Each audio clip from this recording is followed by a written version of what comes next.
warahmatullahi wabarakatuh. Rabbi bil Mustafa balligh maqasidana waghfir lana ma madha ya wasi'al karami.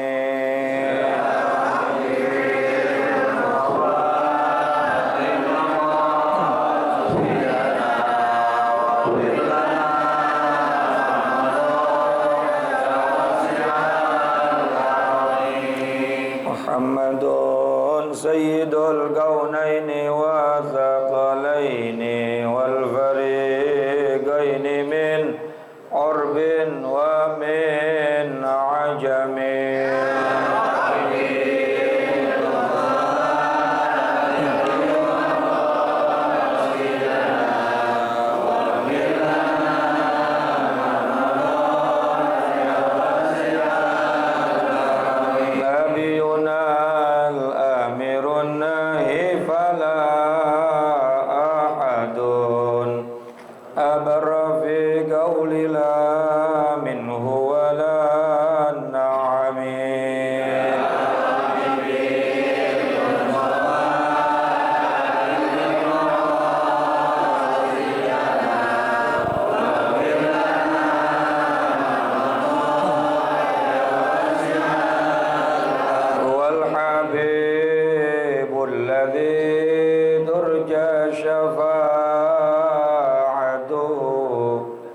لكل هول من الأهوال مقتحم.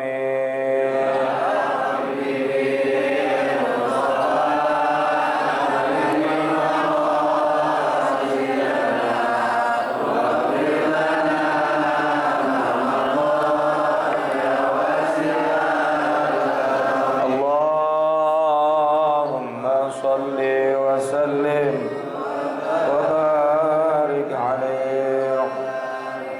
Alhamdulillah, salatu wassalamu ala rasulillah Sayyidina wa maulana Muhammadin miftahi babi rahmatillah adada ma fi ilmillah salatan wa salaman daimaini bidawami mulkillah wa ala alihi wa ashabihi wa man tabi'ahum bi ihsanin ila yaumil qiyamah.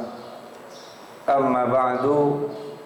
Yang saya muliakan para alim, para ulama, para guru-guru kita, Kiai Haji Ahmad Habibi Abdul Rashid Ramli, Kiai Haji Dr. Andes Muhammad Ja'far, Kiai Haji Zulfa Mustafa Mukarrabin Yusuf, dan juga Ustadz Zidan Mutafaqih. Semoga seluruh guru-guru kita diberikan sehat afiat panjang umur. Amin. Tidak lupa kepada pengurus Majelis Ta'lim Ukhuwah Islamiyah Bapak Haji Basroin Ustadz Haji Muhammad Tahir, pengurus Masjid Baitul Abidin Thahirah wa Yakun Bapak Haji Muhammad Yamin, dan seluruh para jamaah bapak-bapak, ibu-ibu, dan seluruh hadirin tanpa terkecuali, semoga semuanya dimuliakan Allah Subhanahu wa taala. Puji syukur kita panjatkan kehadiratillah Rabbun Ghafur. Pagi ini kita kembali dapat berkumpul bersama, bertemu muka, bermusafahah, berkait hati, bersambung rasa dalam majelis rutin kita. Mudah-mudahan apa yang kita laksanakan dan kita kerjakan dicatat sebagai amal ibadah yang akan Allah ganti dengan fadilah dan pahala yang berlipat-lipat ganda di dunia sampai akhirat. Al-Fatiha bil qabul wa ila hadratir Rasul ala hadhihi niyyah wa ala kulli niyatin salihah wa ala man nawa salafun salih wa ila hadratin Nabil Mustafa Sayyidina wa Habibina wa Syafi'ina wa Maulana Muhammadin sallallahu alaihi wasallam wa ala alihi wa azwajihi wa dhurriyyatihi wa ali baitil kiram. Wa nakhusu khasatan li hadrati muallif hadzal kitab As-Sayyidi Syekh Zainuddin bin Ali Al-Malibari Al-Fannani wa Sayyidi Syekh Nawawi bin Umar Al-Jawi Al-Bandani wa usulihim wa furu'ihim وإلى أرواح جميع آبائنا وأمهاتنا وأجدادنا وجداتنا ولمشايخنا ولقراباتنا ولجميع المسلمين والمؤمنين الأحياء منهم وإلى حضرة النبي الفاتحة.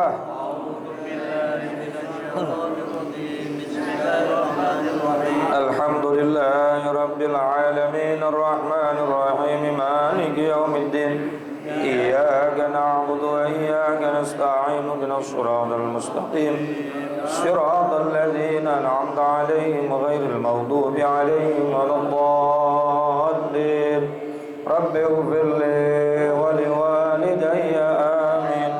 Semoga Allah ampuni dosa kita dan dosa kedua orang tua kita. Bismillahirrahmanirrahim. Qala al-musannif rahimahullahu ta'ala wa nafa'na bi'ulumihi wa amadna bi asrarihi fid daraini amin. Wa syu'batul hadiyatu wal khamsuna. Adapun cabang iman yang ke-51,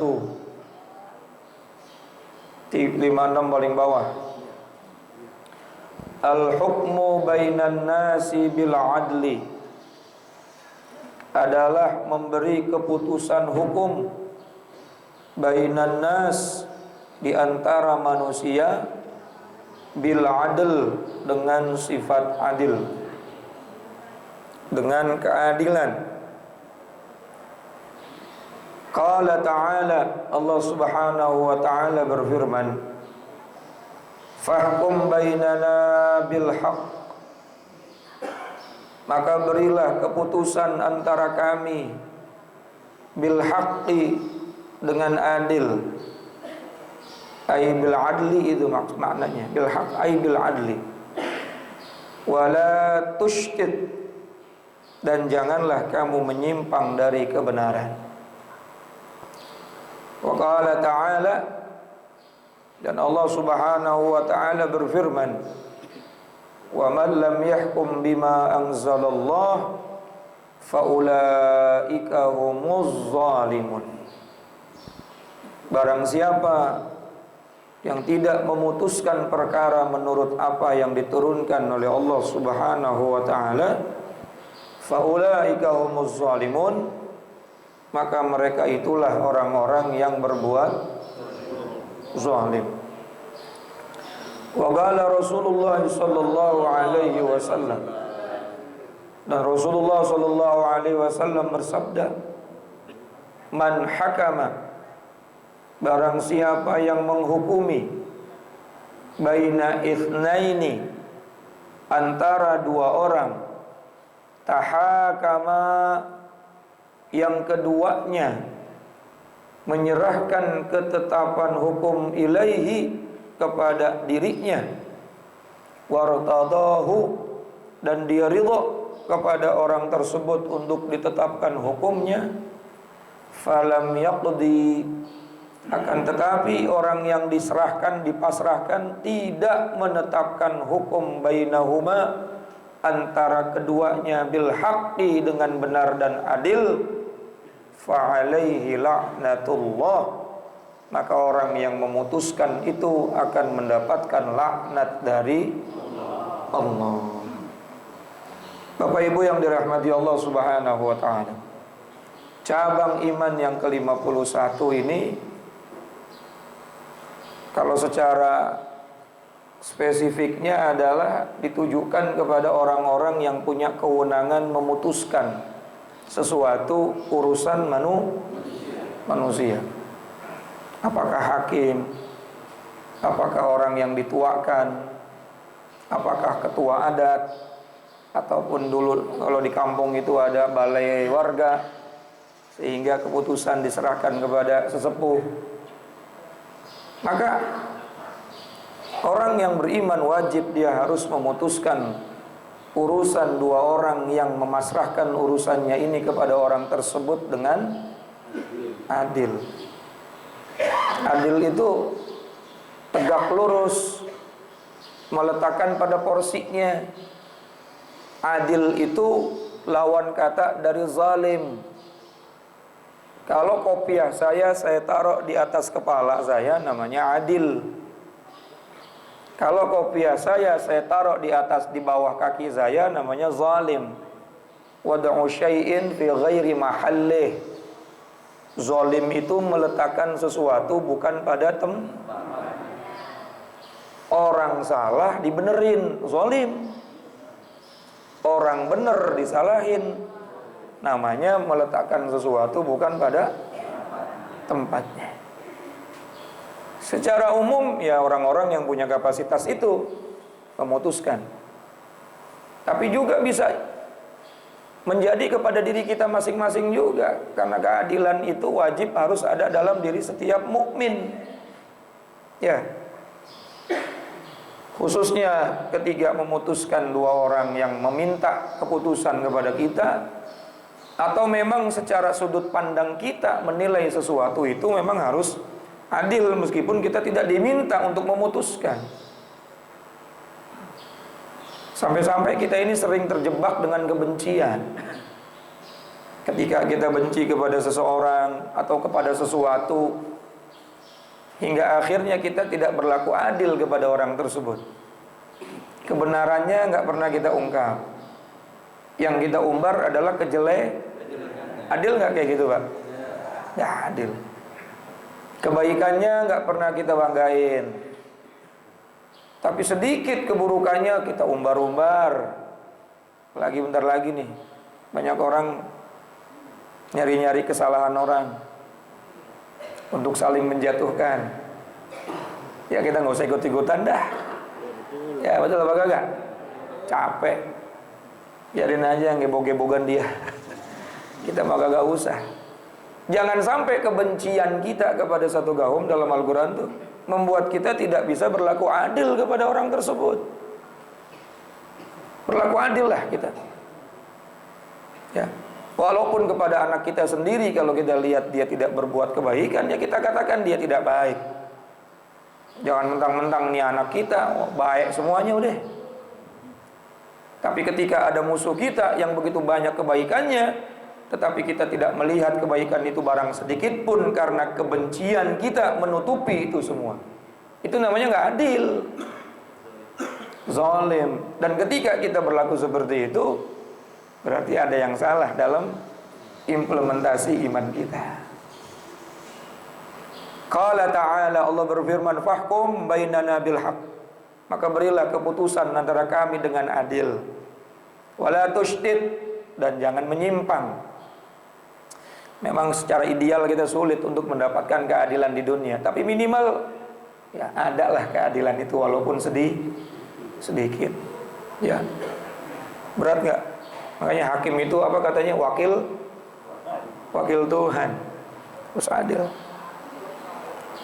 Dalam surat Al-Maidah itu ada 3 ayat yang beriringan, Pak. Wa man lam yahkum bima anzalallahu faulaika humul fasiqun.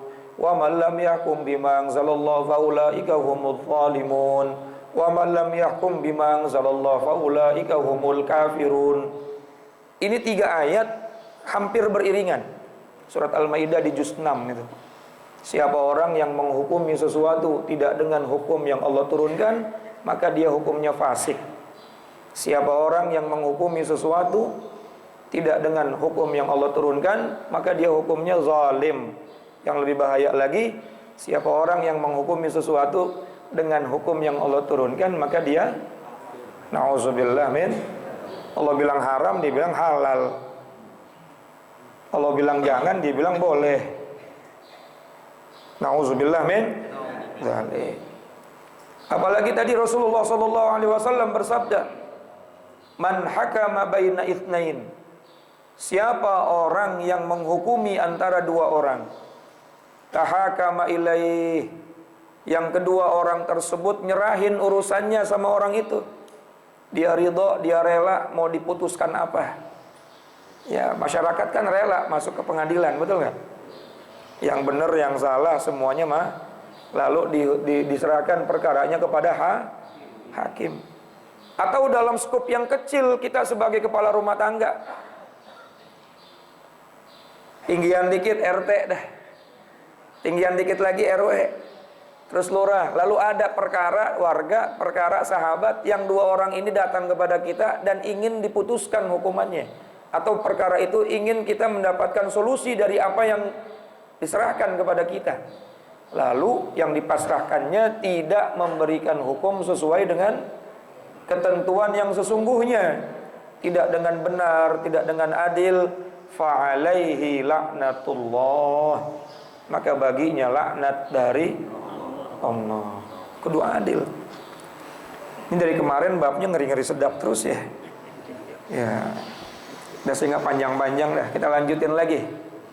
Jadi intinya berlaku adil lah kita. Ya adilu huwa aqrabu littaqwa. Berlaku adil lah kita, karena sesungguhnya keadilan itu adalah sifat yang paling dekat untuk mendekati ketakwaan. Takwa itu salah satu cirinya, identiknya ketakwaan itu dengan keadilan. Maka jangan bicara takwa kalau kita tidak bisa berlaku adil. Dan adil itu tadi apa? Meletakkan sesuatu pada tempatnya. Kebenaran kita kasih tahu benar, kesalahannya kita bilang salah. Jangan mencari-cari celah. Wa syu'batu tsaniyatu wal khamsuna. Adapun cabang iman yang ke-52,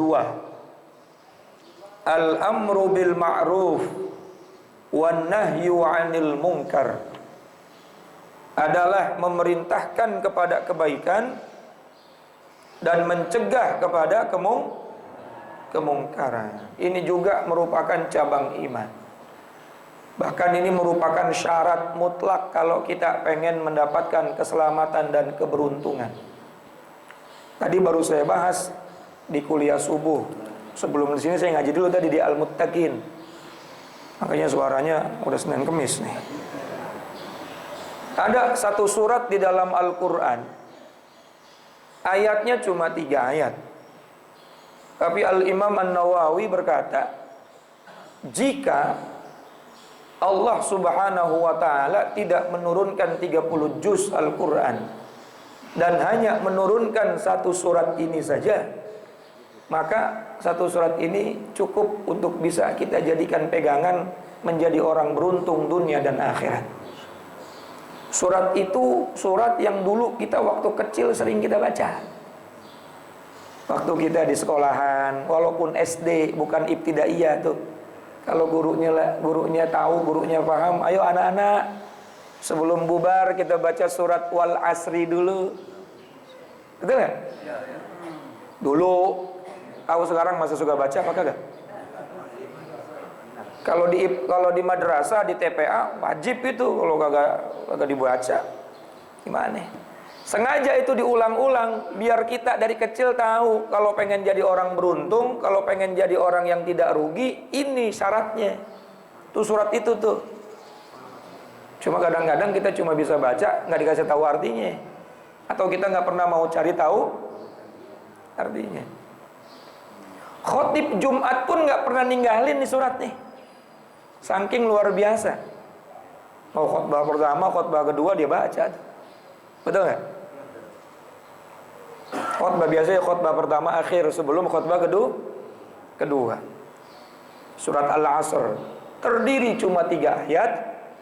Tetapi 3 ayat ini kata para ulama, jika tidak diturunkan Quran 30 juz, lalu hanya surat ini yang diturunkan oleh Allah, cukup ini jadi pegangan kita. Cukup jadi modal kita untuk mendapatkan keberuntungan, keselamatan dunia dan akhirat.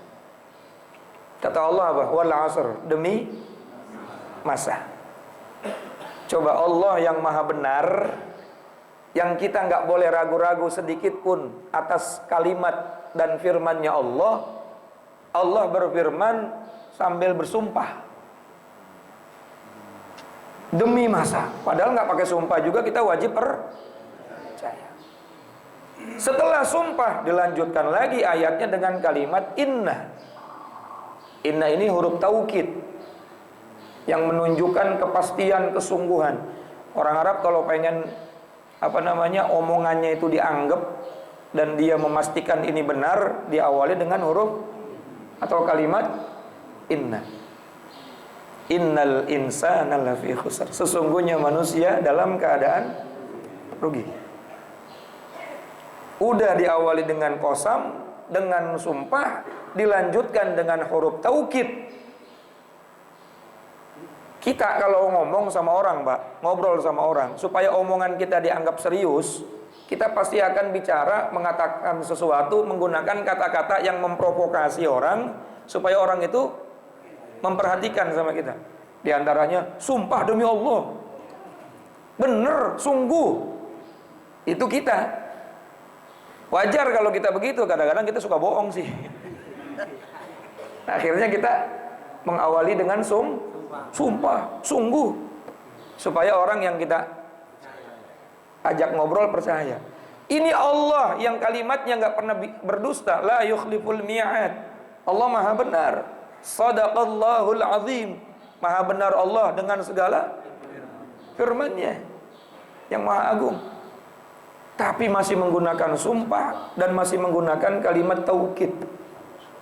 Artinya Allah pengen kita ini serius nih ngedengerinnya. Kalau sudah pakai sumpah, pakai taukid kita masih lalaikan juga, mau pakai kalimat apa lagi? Betul nggak? Berarti ini ayat, ini surat serius, luar biasa. Sesungguhnya manusia semua dalam keadaan rugi. Walaupun semua ayat harusnya kita anggap la roy bafi, tidak ada Zalikal kitab, inilah Alkitab, Al-Quran yang diturunkan oleh Allah kepada Nabi Muhammad. La raiba fi, tidak ada keraguan sedikit pun. Bukan cuma surat ini saja, seluruhnya kita terima dan gak ada keraguan. Apalagi Allah sampai bersumpah, sampai menggunakan kalimat inna, supaya kita tambah perhatian. Kita semua rugi, manusia rugi. Mau dikasih umur 1000 tahun, hukum asalnya rugi. Mau sehat terus umur hidup juga hakikatnya rugi. Mau baik terus umur hidup juga hakikatnya rugi, Pak. Illal ladzina amanu, kecuali kebaikannya diiringi dengan iman. Betul nggak? Ada orang seumur hidup dia berbuat baik tapi nggak beriman kepada Allah. Dapat nggak itu pahala? Dapat nggak pahala, Pak? Wah, sumbang sono, sumbang sini, bantu sono, bantu sini, tapi nggak yakin sama Allah Tuhannya yang menciptakan langit dan bumi. Ada manfaatnya nggak di akhirat nanti? Berarti syarat supaya untung yang pertama iman. Betul nggak? Sampai-sampai dalam hadis qudsi Allah berfirman, sesungguhnya umat Nabi Muhammad itu dibagi menjadi 3 bagian. Thuluthu yadkhulunal jannah bighairi hisab. Sepertiga umat Nabi Muhammad bakal masuk surga tanpa hisab. Banyak apa dikit? Banyak apa dikit? Sepertiga banyak, Masya Allah. Sepertiga itu kalau dari Nabi Muhammad dijadikan Rasul sampai sekarang udah berapa miliar? Sekarang aja udah paling mayoritas di dunia nih umat Islam nih. Betul? Sepertiganya banyak apa dikit? Masuk surga tanpa hisab. Berarti bukan cuma 10 orang sahabat, Pak. Sepertiga umat Islam potensi besar masuk surga tanpa hisab. Sampai-sampai Allah berfirman, ya ayyatuhan nafsul mutmainnah irji'i ila rabbiki radiyatan fadkhuli fi ibadi wadkhuli jannah. Wahai jiwa yang tenang, pulanglah kepada Allah Subhanahu wa taala radiyatan mardiyah, dalam keadaan ridha dan diridhai. Hidup kita udah pasrah sama Allah, kita udah ridha dengan keputusan Allah, kita udah sabar dengan ujian dari Allah, kita udah syukur dengan nikmat Allah, kita udah kerjakan semua perintah Allah, kita udah tinggalin semua larangan Allah. Raditu billahi rabba wa bil islami dina wa bi Muhammadin nabiyya wa rasula. Udah ridho kita dengan ketentuan yang Allah berikan kepada kita, maka Allah pun bakal ridho kepada kita. Kalau sudah diridhoi sama Allah, fadkhuli fi ibadi, masuk ke dalam golongan hambaku. Masuk.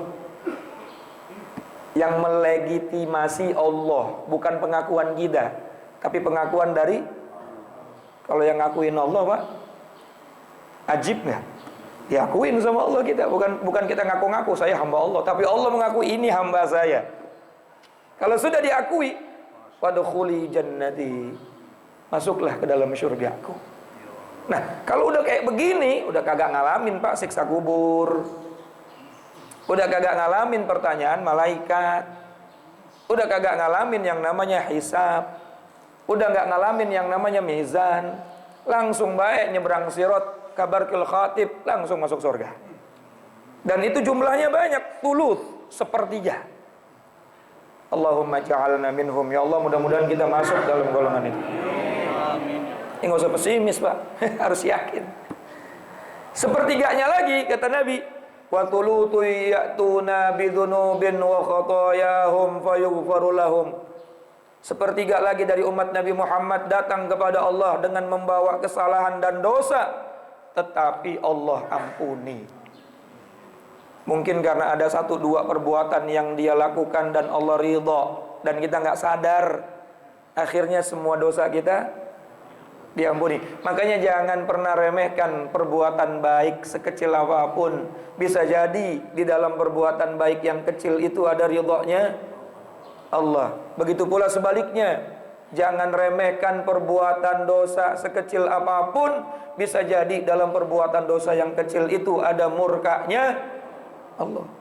Jangan anggap remeh sama perbuatan baik, jangan anggap remeh. Atibang sunnah, jangan. Sunnah juga ibadah. Begitu pula jangan remehin maksiat, cuma dikit doang, dikit. Bisa jadi yang seperti itu ada murkanya Allah. Ada sepertiga umat Nabi Muhammad datang kepada Allah bawa dosa banyak, tapi Allah mengampuninya.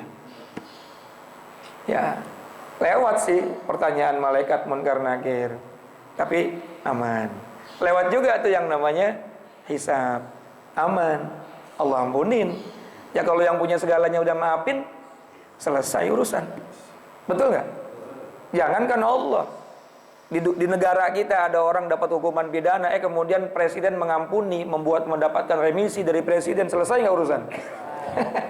Ini Allah yang memiliki semuanya. Itu hamba saya, dia berdosa sama saya yang punya hak atas dirinya, saya ampuni dosa-dosanya, selesai urusan. Yang ketiga nih, ini yang bahaya nih. Wa thuluthu ya'tuna bidhunubin wa khataya 'idham. Sepertiga lagi dia datang kepada Allah dengan membawa dosa yang besar. Saking dosanya besar kagak ada kebaikannya.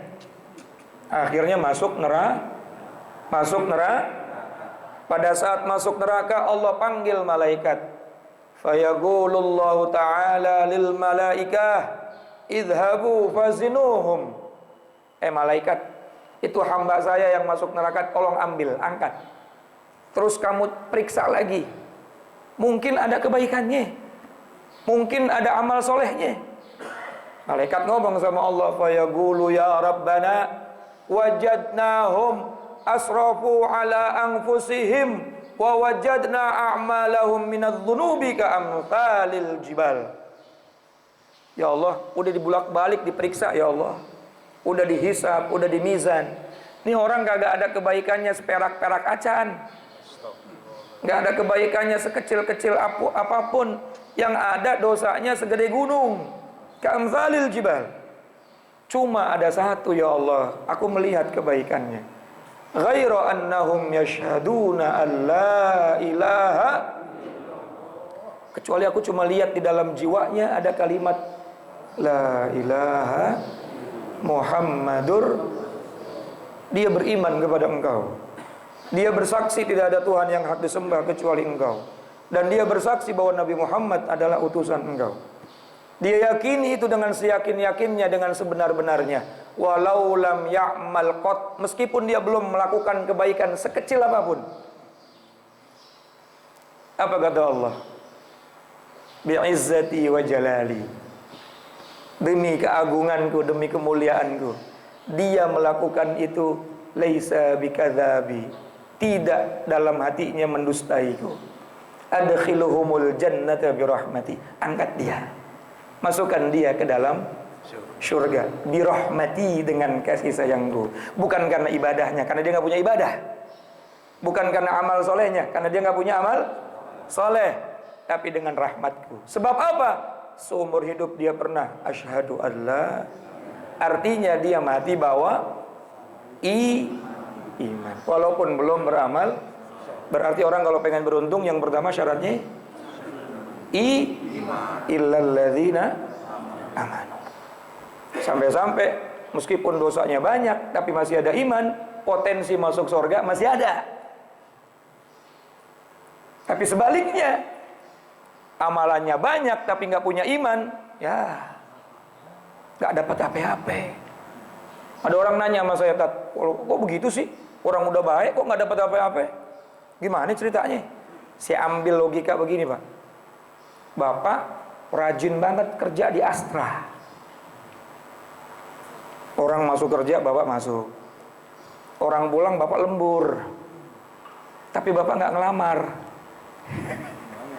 Bapak kagak, nama Bapak kagak terdaftar. Kerjanya rajin, bahkan cakep banget, ngelebihin karyawan sesungguhnya. Nanti akhir bulan kira-kira Bapak dapat gaji nggak? Kenapa kagak dapat gaji? Nama Bapak kagak ada. Kenapa nggak ada namanya? Kagak ngelamar. Allah kagak ngakuin dia sebagai hambanya.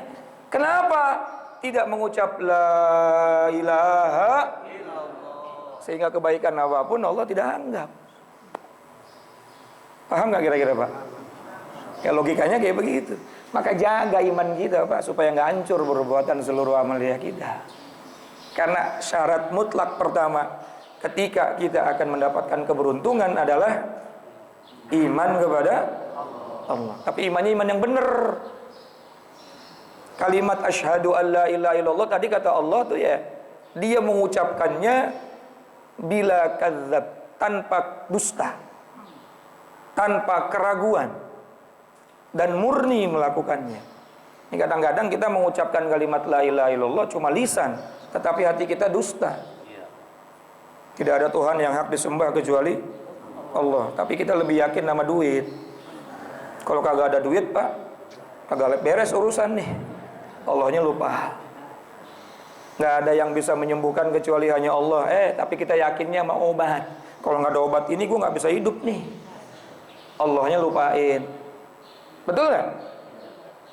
Makanya kalimat la ilaha illallah itu lamnya lam nafi, menafikan segala sesembahan, menghilangkan segala keyakinan illallah, lalu mengisbatkan, menetapkan, meyakinkan tidak ada yang bisa membuat segala sesuatu, merubah segala sesuatu, memberikan segala sesuatu, menyelamatkan segala sesuatu illallah, kecuali hanya Allah.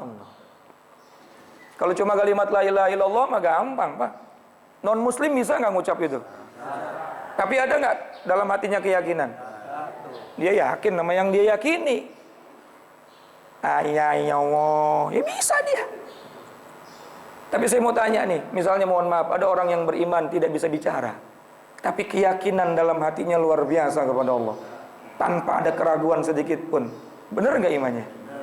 Jadi ada tauhid, ada kalimat tauhid.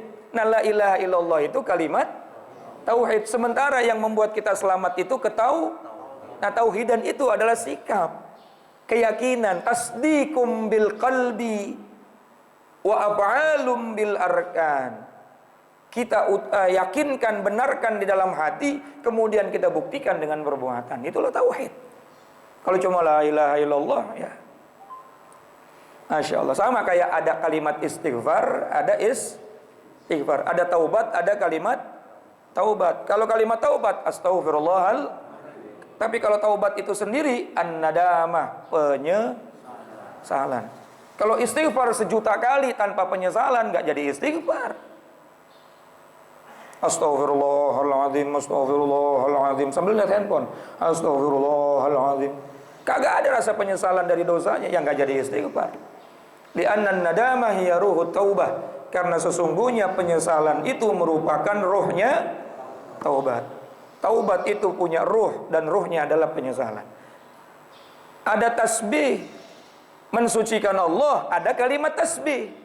Kalimat tasbih tapi mensucikan Allah bagaimana? Ya dengan cara kita mensifati Allah dengan sifat-sifat yang mulia. Itu namanya mensucikan Allah.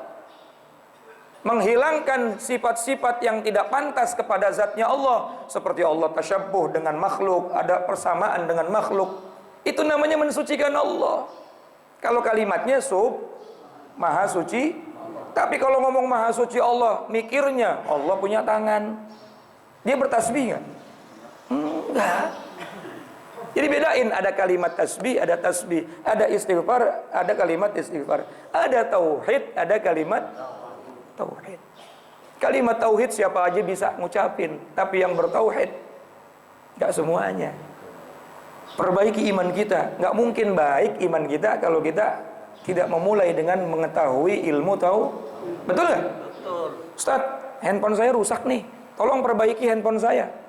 Sampai kiamat nggak bakal bisa bunyi nih handphone nih, orang saya nggak tahu isinya apa, kabelnya berapa, komponennya apa aja. Kecuali saya akan mulai memperbaikinya dengan saya belajar dulu cara memperbaiki handphone ini bagaimana. Oh, rusaknya spekernya, berarti yang saya harus perbaiki di speker. Caranya begini, diawali dulu dengan ilmunya, baru bisa diperbaiki. Perbaiki sholat, perbaiki iman, perbaiki ibadah, tapi nggak pernah ngaji, lagi mana memperbaiki. Betul? Betul nggak kira-kira Pak? Masya Allah. Termasuk tauhid, perbaiki iman kita, tapi nggak tahu sifat 20 yang wajib bagi Allah, yang mustahil bagi Allah, yang jaiz bagi Allah. Kalau kata guru saya dulu, la ilaha illallah ibaratnya cangkang. Isinya wujud, qidam, baqa, mukhalafatul lil hawadits, qiyamu binafsi, dan pemahaman tentang itu. Baru itu isi tauhid. Muhammadur Rasulullah juga cangkang, isinya siddiq, tabligh, amanah, fatonah, a'radul basyariyah, dan pemahaman serta keyakinan tentang itu. Baru kita dianggap bertauhid. Udah jam setengah lapar. Belum datang. Terusin. Masya Allah. Itu yang pertama. Jadi syarat supaya tidak rugi adalah Lalu yang kedua, wa amilus shalihat. Iman udah cukup tak? Belum. Sempurnakan iman dengan amal soleh. Kalau pengen bi ghairi hisab. Kalau pengen mampir dulu nggak apa-apa, iman doang tuh. Tadi yang terakhir. Kalau misalnya kayak yang thulutsu ya'tuna bi dzunubin wa khotoya idham, gitu ya. Ya iman doang modalnya, ya nggak masalah juga. Cuma mampir dulu. Nah kalau pengen sempurna, insya Allah bi ghairi hisab, setelah imannya benar, wa amilus, melaksanakan amal soleh, baik yang berkaitan dengan hablum minallah dan berkaitan dengan hablum, baik yang ibadah mahdoh ataupun ibadah ghaira mahdoh. Amilus solihat, sempurnakan amal soleh kita. Itu pun wajib harus dengan ilmu. Dan yang ketiga nih, ayat yang berkaitan dengan ini nih, mukadimahnya panjang banget ya. Wa tawasau bil haqqi iman udah bener, amal soleh udah bener, tinggal yang ketiga nih. Kalau pengen kita sempurna, beruntung dunia akhirat, saling mewasiatkan, menasehati dalam kebenaran dan kesabaran. Dalam kata lain, amar ma'ruf, gak boleh diem Pak kita. Udah bagus iman secara pribadi, udah bagus kesolehan kita secara pribadi, di depan mata kita bini kita kagak sholat, cicing wae, ya dosa kita. Man ra'a minkum munkaran falyughayyir biyadi, idza lam tastati' fa bilisani, idza lam tastati' fa biqalbi, wa dzalika adhaful iman. Kalau kita ngelihat kemungkaran, maka kita rubah dengan perbuatan kita. Anak kita, istri kita, bisa tuh kita rubah dengan perbuatan. Ya, yang punya kekuasaan bisa merubah kemungkaran dengan action, dengan perbuatan. Nah kalau model-model kayak kita nih, gak bisa dengan perbuatan, fabilisan nih, maka dengan lisan, nasihat, kasih tahu. Tapi dengan cara yang baik juga, bil ma'ruf, amar ma'ruf dengan cara yang ma'ruf, nahi mungkar juga dengan cara yang ma'ruf. Mencegah kemungkaran juga dengan cara yang baik. Dulu Nabi Musa disuruh untuk datang kepada Fir'aun dalam Al-Quran, idhab ila Fir'auna innahu tagha. Pergilah kepada Fir'aun, sesungguhnya dia sudah melampaui batas. Faqula lahu qawlan layyina, dan berkatalah kepada dia, dakwahlah kepada dia dengan ucapan yang lemah lembut. Firaun kurang ajar, kurang apa? Tapi disuruh nasihatin dengan cara yang baik. Nah kalau nggak bisa dua-duanya, fabi galbih, minimal dengan hati, nggak rela, nggak ridho dengan perbuatan maksiat tadi, bukan malah ngedukung. Saya mah yang penting anak saya nggak LGBT, biarin aja ada juga, ya namanya ngedukung. PA kan nggak boleh ya, harus layyinah ya dia. Tapi kalau ada kalimat lagi, la yuhibbullahul jahra bissu illa man zulim. Allah memang nggak suka kalimat-kalimat kotor terucap kecuali kepada kezoliman. Ada lagi dalilnya Pak. Jadi ada sanadnya juga tadi tuh. Ya. Nah walhasil iman tidak cukup, amal soleh tidak cukup untuk mendapatkan kesempurnaan beribadah kepada Allah dan kesempurnaan dalam keberuntungan, kecuali disempurnakan dengan saling mengingatkan, menasehati, amar ma'ruf nahi mungkar. Dan ini yang akan kita bahas nanti di minggu yang akan datang. Wallahu a'lam bishawab. Kurang lebihnya mohon maaf. Assalamualaikum warahmatullahi wabarakatuh.